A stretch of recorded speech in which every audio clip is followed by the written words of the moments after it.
Hey everyone, welcome back to my channel. मैं Pratiksha, kitchen queen प्रतीक्षा में आप सभी का स्वागत करती हूँ। फ्रेंड्स, आज हम फुल्का रोटी की रेसिपी लेके आए हैं और वो भी एक ही डो से आज हम 3 चीज़ बनाने वाले हैं, यानी कि लच्छा पराठा, पराठा और रोटी। तो चलिए फ्रेंड्स, रेसिपी बनाने की शुरुआत करते हैं। तो यहाँ पे मैंने 1 बाउल आटा लिया है। गेहूँ का आटा लेना है हमें यहाँ पे, और स्वाद अनुसार हम इसमें नमक ऐड करेंगे। अब नमक को अच्छी तरह से हम मिक्स कर लेंगे आटे के अंदर, और थोड़ा थोड़ा पानी ऐड करके हम रोटी का डो रेडी करेंगे। तो यहाँ पे फ्रेंड्स, फुल्का रोटी और एकदम सुपर सॉफ्ट रोटी बनाने के लिए डो हमें किस तरह से रेडी करना है, तो उसकी हर एक टिप मैं आपके साथ शेयर करूँगी। तो यहाँ पे फ्रेंड्स, हमें थोड़ा थोड़ा पानी ऐड करके रोटी का डो बना लेना है। और इस तरह से डो हमारा जब इकट्ठा हो जाए तो इसमें हम वापस से 2-3 चम्मच जितना पानी ऐड करेंगे और इसे डो को हम अच्छी तरह से गूंथ लेंगे। अगर आप भी चाहते हैं कि आपके घर पे भी रोटी एकदम फुलकर बने और एकदम सॉफ्ट बने, तो इस तरह से आप रोटी के आटे को अच्छे से मसल कर और अच्छी तरह से इसको गूंथे। फ्रेंड्स, आपके यहाँ भी एकदम परफेक्ट तरीके से फूली हुई रोटी और एकदम सॉफ्ट रोटी बनकर रेडी होगी। तो यहाँ पे हमारा आटा अभी रेडी हुआ है। 2 से 3 बार हमें पानी लेना है और इसे अच्छे से हमें गूंथना है। तो जितना फ्रेंड्स आप इस रोटी के आटे को गूंथते हैं, उतना ही हमारी रोटी एकदम सॉफ्ट होती है। अब आटे को हम थोड़ा सूखा आटा लगा के मिक्स कर लेंगे और उसके बाद फिर हम थोड़ा सा तेल लगा के इसे अच्छे से चिकना बना लेंगे। तो इस तरह से तेल लगाने के बाद भी आपको 2 मिनट तक इसे अच्छे से गूंथना है। तो इस तरह से हमारा आटा बनकर रेडी होता है। अब इसे हम 15 मिनट के लिए रेस्ट के लिए रखेंगे। तो फ्रेंड्स, ये ज़रूरी है कि रोटी का आटा जब भी आप बनाओ तो उसे गूंथकर 15 मिनट के लिए आप रेस्ट के लिए रखो, तो आपकी रोटी एकदम अच्छी सी सॉफ्ट बनकर रेडी होगी और हर रोटी आपकी एकदम फूलकर रेडी हो जाएगी।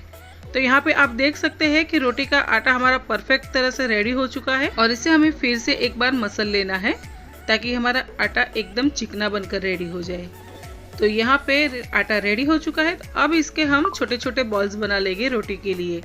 तो यहाँ पे फ्रेंड्स, आज मैंने आपको बताया कि एक ही डो से हम आज 3 चीज बनाने वाले हैं, यानी कि डो एक ही है पर बनाएंगे हम 3 चीज, यानी कि लच्छा पराठा, रोटी और पराठा।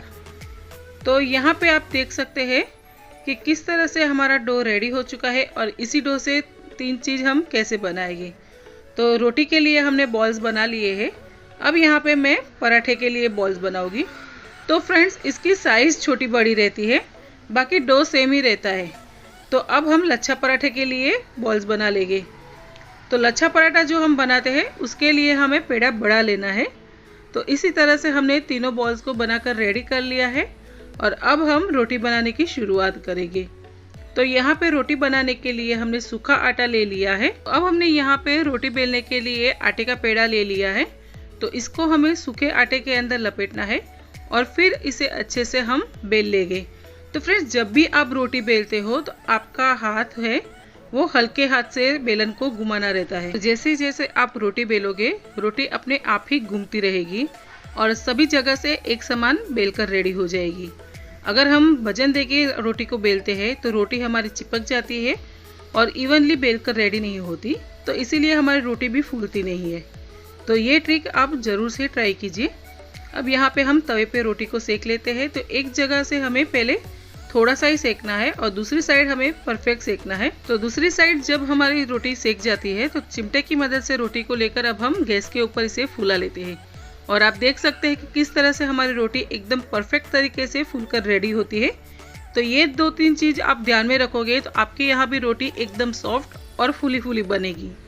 तो रोटी तो हमारी यहाँ पे हो गई। अब हम यहाँ पे लच्छा पराठा बनाएंगे। तो फ्रेंड्स, सेम आटे से हम लच्छा पराठा भी बना सकते हैं। तो इस तरह से आप अगर पराठा बना के सुबह बच्चों को या आप चाय में खाएंगे तो ये बहुत ही टेस्टी लगता है। तो यहाँ पे हमने पराठे के लिए रोटी बेल ली है और रोटी बेलने के बाद हम 1 चम्मच जितना इस पे घी लगाएंगे। आप अगर चाहे तो बटर भी लगा सकते हैं। तो घी को हम स्प्रेड कर लेंगे और उसके ऊपर हम थोड़ी सी कसूरी मेथी ऐड करेंगे। और कसूरी मेथी ऐड करने से इसका टेस्ट बहुत ही अच्छा आता है। थोड़ा सा हम रेड चिली पाउडर ऐड करेंगे और थोड़ा सा हम इसमें नमक ऐड करेंगे, यानी कि हमारा पराठा एकदम टेस्टी लगे। तो अब हम पिज़्ज़ा कटर जो रहता है उससे हम यहाँ पे इसकी स्ट्रिप कट कर लेंगे। तो फ्रेंड्स, स्ट्रिप हम जो कट करते हैं वो बीच में से ही कट करते हैं। आप चाकू की मदद से भी इसे कट कर सकते हैं। और लास्ट में हम इसके ऊपर फिर सूखा आटा स्प्रिंकल करेंगे। तो सूखा आटा स्प्रिंकल करने से हमारा जो लच्छा है वो सब अलग हो जाता है और लच्छा पराठा हमारा एकदम परफेक्ट तरह से बनता है।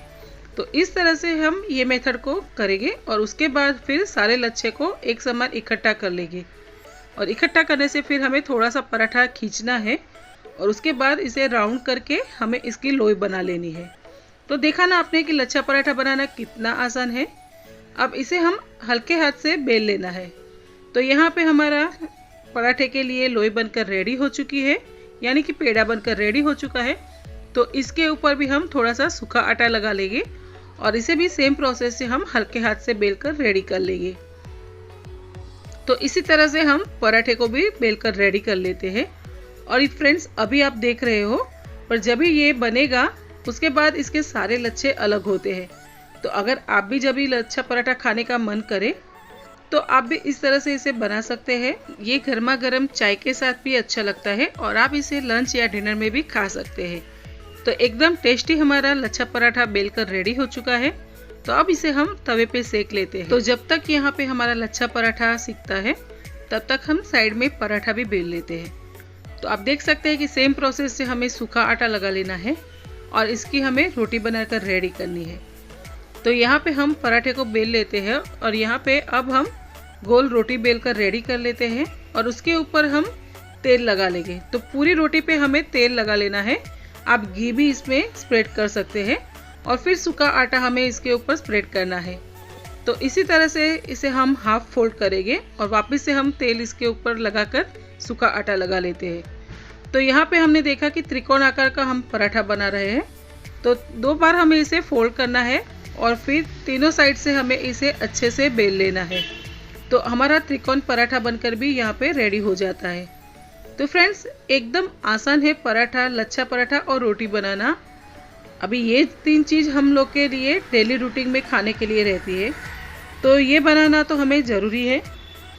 तो यहाँ पे पराठा बेलकर रेडी हो चुका है। हमने जो लच्छा पराठा तवे पर सेकने के लिए रखा था उसे भी हम पलट लेते हैं। तो दोनों साइड से हमें इस तरह से सेकना है और इसके ऊपर अब हम घी या तेल कुछ भी लगाकर आप इसे शैलो फ्राई कर सकते हैं। तो मैं तो यहाँ पे तेल से ही इसको फ्राई करती हूँ। अगर आप घी या बटर चाहे तो उससे भी आप इसे फ्राई कर सकते हो, क्योंकि हमारे यहाँ तेल से इसे फ्राई करते हैं और बाद में इसके ऊपर बटर या घी लगा के खाते हैं। तो यहाँ पे लच्छा पराठा भी रेडी हो चुका है। तो अब हम पराठे को भी सेक लेते हैं इसी तरह से। तो सेम प्रोसेस से फ्रेंड दोनों साइड से हमें हल्का सा सेकना है और उसके बाद वापस से हम तेल या घी या फिर बटर लगा के इसे शैलो फ्राई करेंगे। तो इसी तरह से हमें पराठा, लच्छा पराठा दोनों सेम प्रोसेस से हमें सेक कर रेडी करना है। तो आप देख सकते हैं कि किस तरह से हमारा पराठा एकदम सॉफ्ट पराठा बनकर रेडी होता है। फ्रेंड्स अगर आपको सॉफ्ट खाना पसंद है पराठा तो आप इसे हाई फ्लेम पर सेकें तो ये एकदम सॉफ्ट बनेगा। और अगर आप इसे क्रिस्पी खाना पसंद करते हैं तो इसको हमें मीडियम गैस पर दबाकर सेकना है। अब यहाँ पे आप देख सकते हैं कि हमारी पराठे की सारी लेयर अलग हो चुकी है। तो जिस तरह से मैंने आपको पराठा बेलने के लिए ट्रिक बताई है, आप वैसे अगर बेल कर रेडी करोगे तो आपके पराठे की भी लेयर सारी अलग होती है और लच्छा पराठा भी आपने देखा कि पूरी लच्छे सारे अलग हो जाते हैं। तो फ्रेंड्स आपको मेरी आज की रोटी और पराठे की रेसिपी पसंद आई है तो मेरे चैनल को लाइक, शेयर और सब्सक्राइब कीजिए। बाजू में दिए गए बेल आइकन को जरूर से प्रेस कीजिए ताकि आगे की आने वाली वीडियो की नोटिफिकेशन आप तक तुरंत पहुंचे। तो मैं प्रतीक्षा फिर मिलती हूँ ऐसी ही नई और आसान रेसिपी के साथ। तब तक के लिए बाय बाय।